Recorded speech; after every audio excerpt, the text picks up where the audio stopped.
What's up, you guys? Welcome back. If you are new, my name is Jess, and this is Pablo. This is not Pablo. Not Pablo. This is Reece. Hello. If this is the first video that you are watching of us, please go down to the description box and watch other videos. So Reece was in drug court. That's what we're going to be talking about today. His experience is very unique because he's also a veteran. Yes. He was in the Army.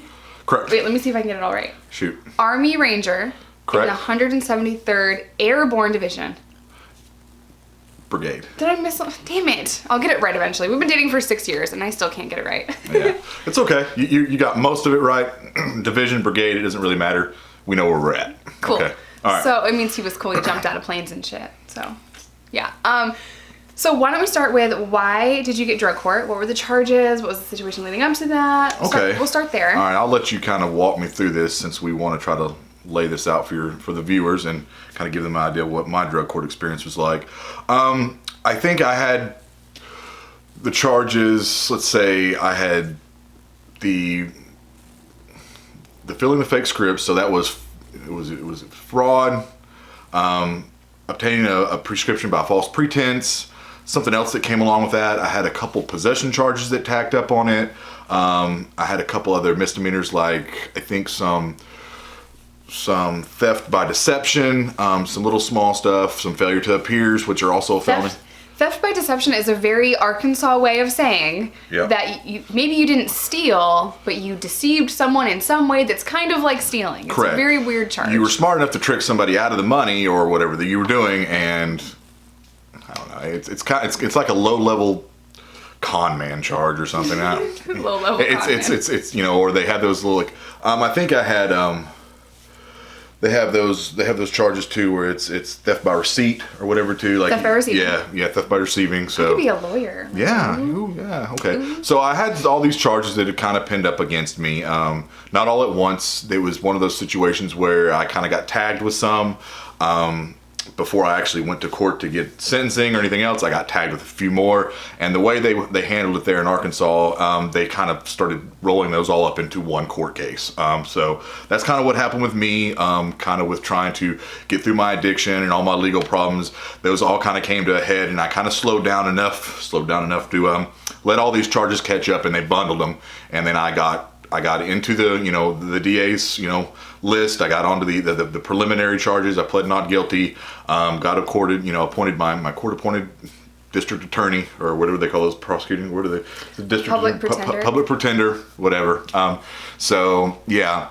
And then that kind of came to a head, and we were just trying to figure out what I was going to get, and what the consequences of all these actions and all these charges were for me. So they kind of came back around. I thought I was going to have to do some time, but fortunately, the county that I was in had just partnered up with the local Veterans Administration to start a pilot program, if you may will, or an incubator test program to allow veterans who had gotten into trouble, who were first-time offenders, who had drug problems, into the county drug court program. So they were going to kind of run something parallel with the other offenders, but kind of curtail it to what was going to be the best for the needs of that veteran, and kind of allow them to work that program while they worked with the veterans admin to get the help they needed. And because it may not always be drug related, like some of mine was PTSD, so they allowed some of my classes to not be drug related classes, that they could be PTSD classes. So what were you addicted to? I was a go fast guy. For me, my primary drug of choice was methamphetamine, speed, pretty much anything that could get me going. And then everything else was just kind of a byproduct for me.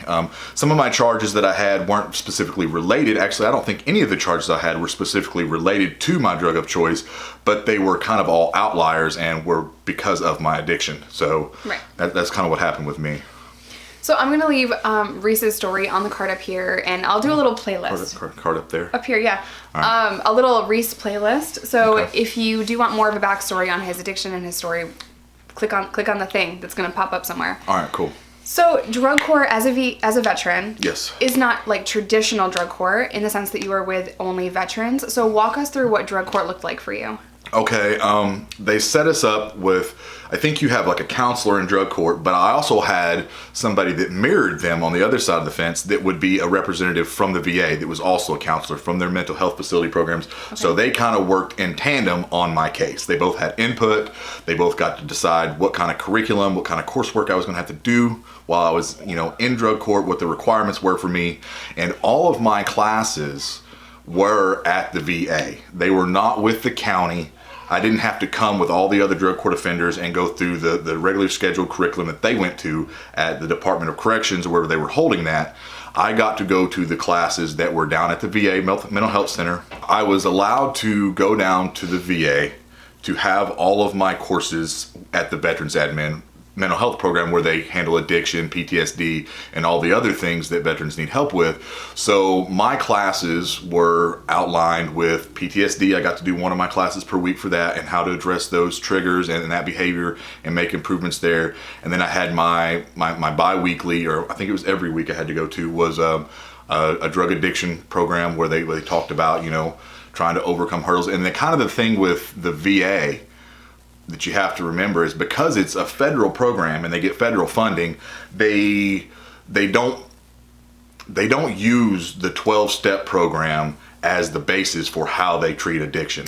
They use it as a part of it. They do reference it, but because they receive federal funds, even in their treatment program, the treatment program that I went through, their rehabilitation program, they do reference it. They do bring it up. But it is not the basis, it is not the foundation of how they address addiction, all right? There's a lot of other things that the federal government requires the VA to do and kind of check the box to be a federally funded program. Like what? A lot of it is going to be psychological. They talk about some of the science behind addiction. They come in and they do have guest speakers. A lot of times these people are people that are associated with 12-step programs, but they're not coming in. I think it just can't be the forefront of what they're pushing. So they talk about like workbook exercises, some of the conversation therapy. They'll do small group therapy. They do a lot of things that are going to be treated like you would be at a mental health facility, but it is specifically designed to treat addiction and the kind of the science behind addiction and how to use talk therapy and small group therapy and exercises to help people work through their issues. So, and that goes hand in hand with PTSD. Correct. And being a veteran. And correct. Yeah. So, because oftentimes what you get with most people that are in addiction with veterans, especially with the deployments that we had starting with the Afghan war and things like that, probably 90% of all the people in the armed forces at one point in time, whether you be in the National Guard or the Air Force, were deployed over that 12 to 15 year span from 2000 to 2015. So a lot of people that have, that have legal problems, that have drug addiction, they also have an underlying PTSD issue that has not either been diagnosed or is not being properly addressed. So I think that's always a big thing that they wanted to try to address those issues with the drug court program when they partnered with the VA, because very, very seldom do you get just drug addiction without the PTSD with a lot of the people that were in the armed services during my time. Okay, so it's really important that the PTSD might not be the underlying issue with the addiction, but it is a compounding factor. Yeah. And I think very much so for me, I was not aware of that. I wasn't cognizant of it. I think I only realized it later about how it made my addiction and my struggles with life a lot more difficult. So we really have, curtailed our lives around PTSD. Correct. It is not just a struggle for Reece, it is also a struggle for me. And just to learn, what makes you more stressed? What triggers you as far as anxiety or like an outing, for example. So if there's a lot of crowds around, Reece becomes increasingly uncomfortable. He's very aware. So he's hyper aware of his surroundings and he's very tense. Yeah. And I can feel that. Hyper-aware, hypervigilance is definitely a term that is used hand in hand when you talk about PTSD, especially a lot of close combat veterans, because of the fact it's very hard to turn that switch off of being hyper-aware in scenarios where there's lots of people, lots of noise, lots of distraction. You immediately associate that with danger, when you are deployed in close quarter combats in hostile fire countries where there are IEDs, people who are unarmed shooting at you, attacking you. You learn to be very, very cognizant and aware of your surroundings, and you kind of turn into this on watch always mode. You kind of have that 1,000-yard stare where you're just watching, and coming into environments like a really crowded supercenter or a really crowded street, it is very, very difficult, and you're not aware of when it happens, but your body kind of turns into that mode. Yeah. And before you've realized it, you are wound, as tight as you can get a rubber band, and you don't know what to do about it. All right. So I think that a lot of times people forget that about people with PTSD. That is definitely a trigger for a lot of folks. So you were the first guys on the ground in Iraq. Correct. I think we have that little medallion that I have. I was 353 or something like that. It's got my jump number on it, which tells me where I was at in the chalk. So obviously that's kind of where I was when I hit the ground. And we jumped in, I think, 24 hours before they crossed the border in southern Iraq from the Kuwait invasion. So it was definitely an interesting experience, but I don't think at the time, especially coming home, I realized what PTSD was. They didn't talk about it. It wasn't something, they didn't even start to address PTSD until several years after I think I came home, where people started to recognize it was a problem. And for me, I don't think I know for a fact I didn't recognize how it attributed to the accelerated use of my drugs and alcohol after I came home. I was always an addict and kind of struggled, but it really, PTSD put the hammer down for me, for sure. So just to get back on track with drug court, and we will tell more stories about your life in the military if you want to. Yeah. Did they require you to go to meetings? Yes. How often? I think all drug court programs have some sort of 12-step meeting requirement, because the drug court program itself is based around using that 12-step program to help the people and its participants. I think they required me to, was it 3 a week? It was a lot. It was 3 a week, and you see, if you've ever been to a meeting, you always see those people. They've got their paper. It's got to be signed by whoever's holding the meeting or We were hosting those people. Yeah, and then you have to turn that in every week when you go into, or every month when you check in. I think I was required. I think when I went to the VA twice a week, once for my drug program class and once for my PTSD, I was required to take a urine test both times. So that was twice a week.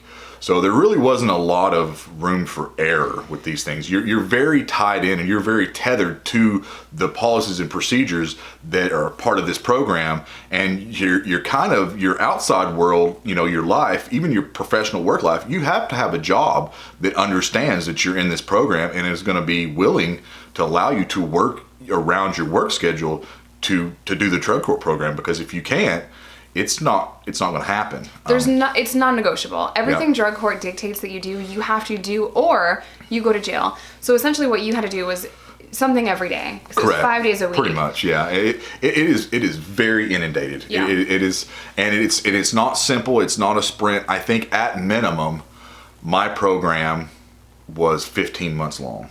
15 months long. Now, you did have a little mess up along the way. I had a setback where I think I had, because of the way the months lined up, or where my signatures lined up, you have to have X amount of meetings and X amount of days for the month. I think I had too many on one week and then not enough on the next week, and they have to be spread out. And it was a situation where I think that previously we called it a mess up, but it really wasn't. I had taken my drug screen down at the VA. I had signed into the class, because you have to sign in to be president, and then we'd go take the drug screen after the fact.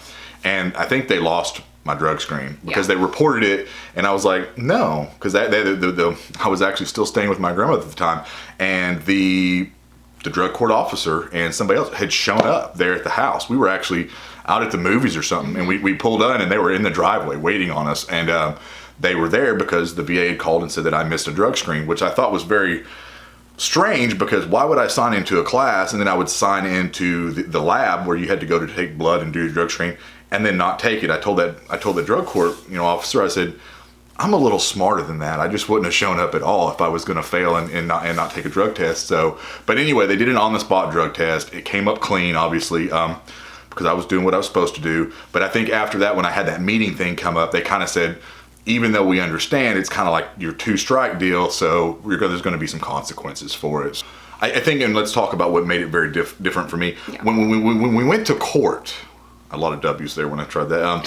When we went to court, the veterans, I think the other 5 guys I was in the program with, we got to go in at the county clerk's or the county courthouse. We got to go in first. So we went through our little 6, process where I've done everything I'm supposed to. Here's my sheet, the progress report from our counselor, from our drug court officer. It was very, very quick.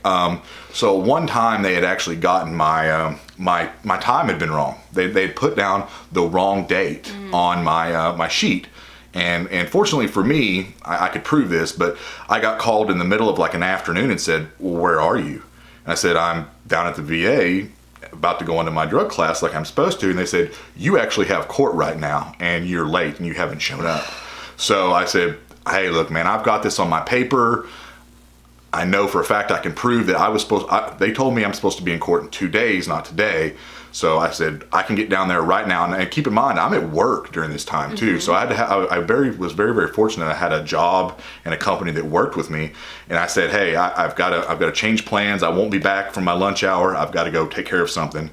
And I raced down to court, which was 30 miles away, flying down there thinking, God, I don't want to have to go to jail because in the White Warrior. In the White Warrior. And I got there and another 2 guys from the VA program also showed up, and they had the same paperwork that I had, that they had just written down the wrong day and time. So fortunately, it was their fault, and I could prove that, so could they, so we weren't in trouble. But what made it really interesting was we had to instead of going first, we had to sit in the courtroom with all the other drug court participants.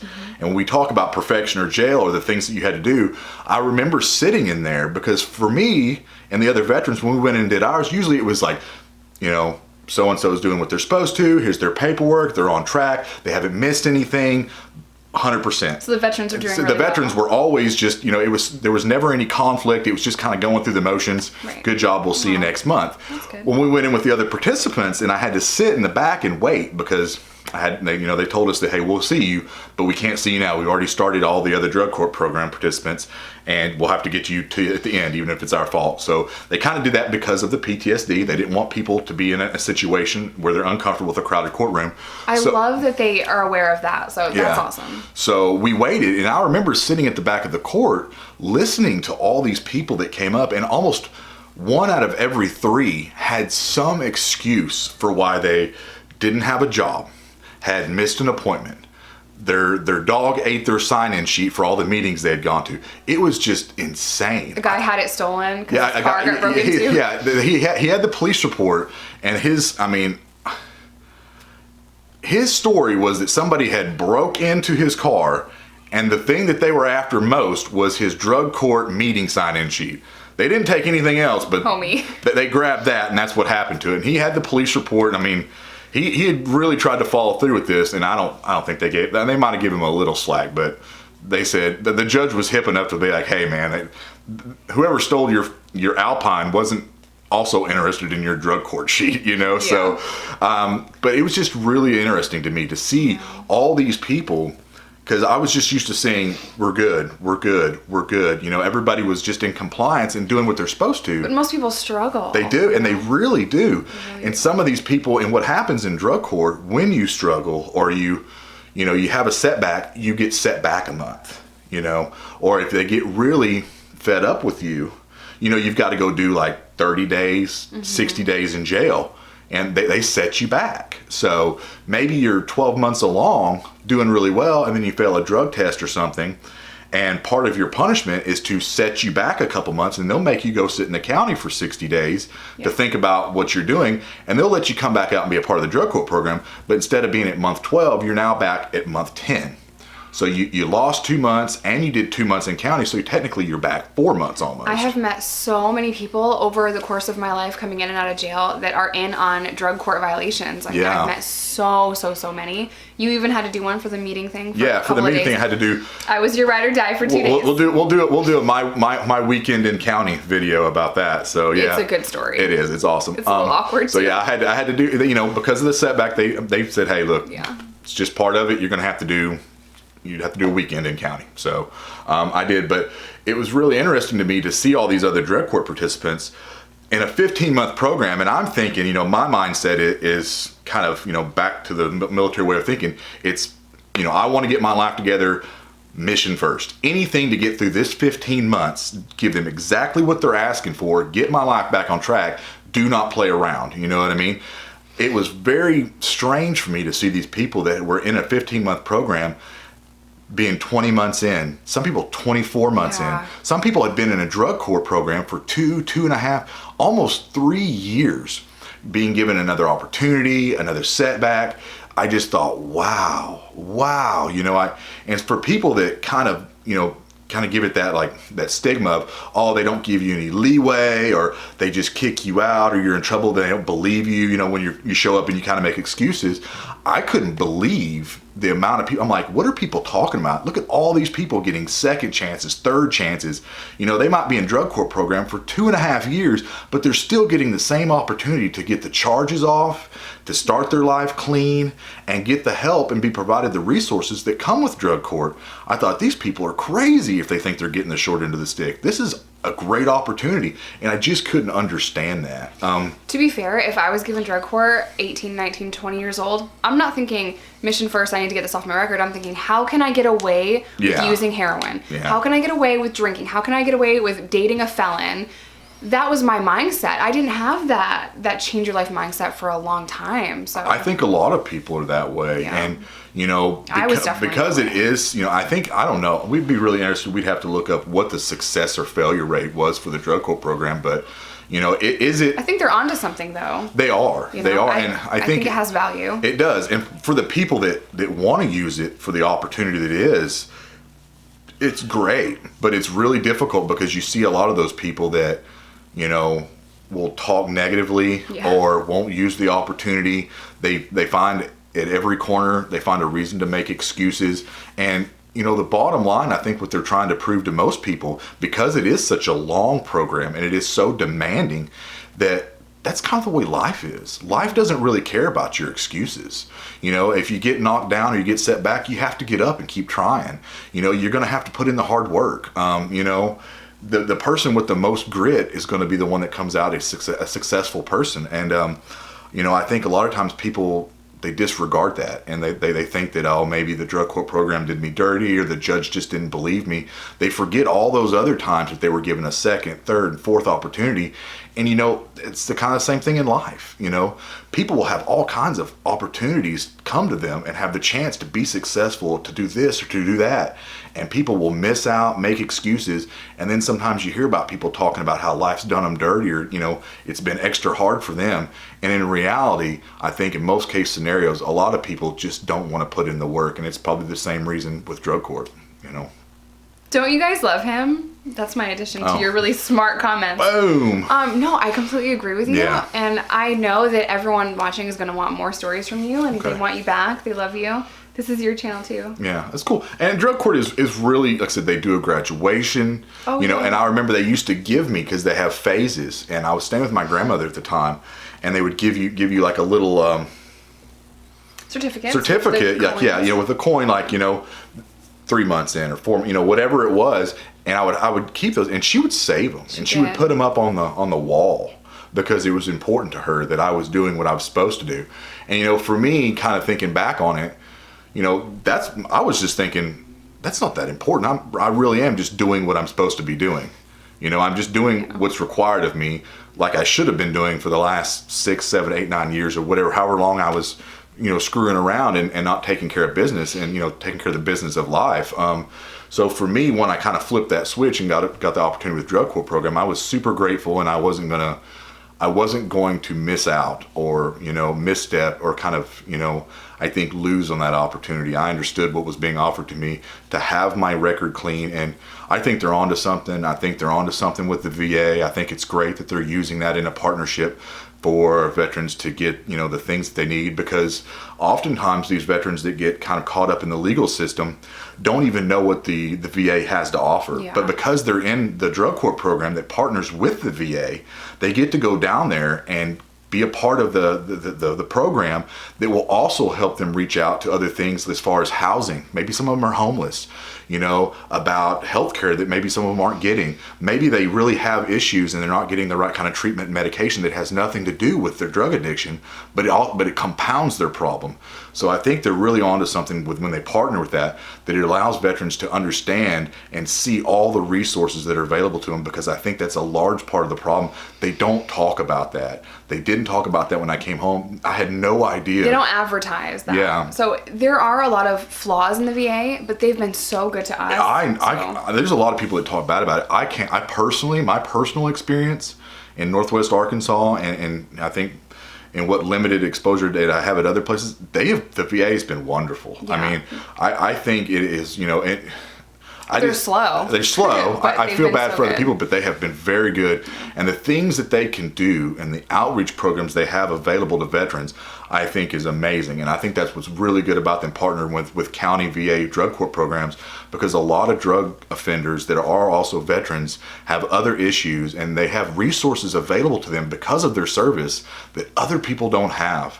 And it's so important that people use those resources.